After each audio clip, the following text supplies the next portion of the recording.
to welcome our next presenter, Miss Anvesha Acharji, PhD student in Biological Science at ISCR Kolkata. Anvesha, please come to stage. Guys, applause, applause, applause.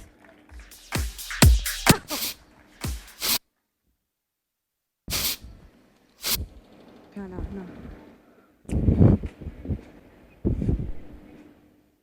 Okay. Oh, okay.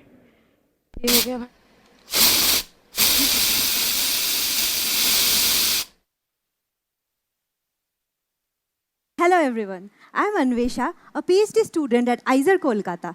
And what you saw just now is something which ants face on a daily basis when they come in contact with a pesticide. Since childhood, I was curious in understanding animals, which led me to peeking into their private lives, of course, for research purposes.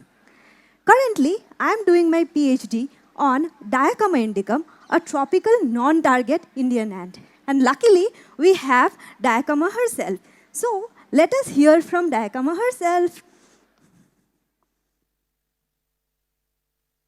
We ants, along with honeybees, termites and wasps, live in big families called colonies, and that is why we are eusocial species. We have lived on this planet since the time of dinosaurs, and today we are 16,000 species. We help Mother Earth by doing a lot of soil fertilization and seed dispersal.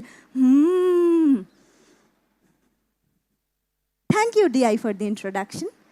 But recently, over the past decade, a lot of pesticide overuse had led to 3/4 of agricultural lands being polluted. This has caused harm to insects who are not pests.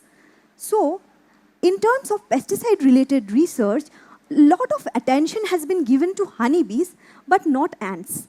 Why is that so? Are ants less cute than honeybees? Or are they less important? I don't think so. So, for my research, I wanted to understand how these ants cope through pesticide contamination in their environment. I designed experiments where your friendly neighborhood ant colony will get a daily dose of toxic pesticide. And I asked if they will survive this chemical apocalypse. What happens to their memory? Do they forget? And what happens if they have to shift their home through this toxic wasteland? After torturing over 100 ant colonies for my experiments and doing a lot of complex maths and statistics, the pain of which I'm going to spare you, by the way, we found that, good news, they all survive, but the pesticide impacts their behavior. The pesticide molecules goes inside their body and binds to the nerve cells, and that is why they do the shimmy. We found that pesticide impacts their memory and ants cannot reach to their home. And this is problematic for ants because they live in colonies and cannot survive alone. Lastly, when these ants were relocating through a toxic wasteland, they were slowed down significantly by 2.6 times compared to a healthy colony. Moreover, luckily, 80% were able to shift their homes through this toxic wasteland. But this came at a cost. They lost over 20% of their family members to death due to pesticide.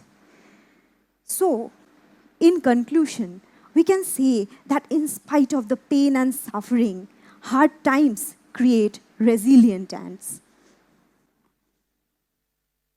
Help me! Please help me! Use pesticides sparingly!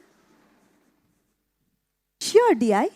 So let us all come together and join hands to make this world a better place for even the tiny ants. Thank you.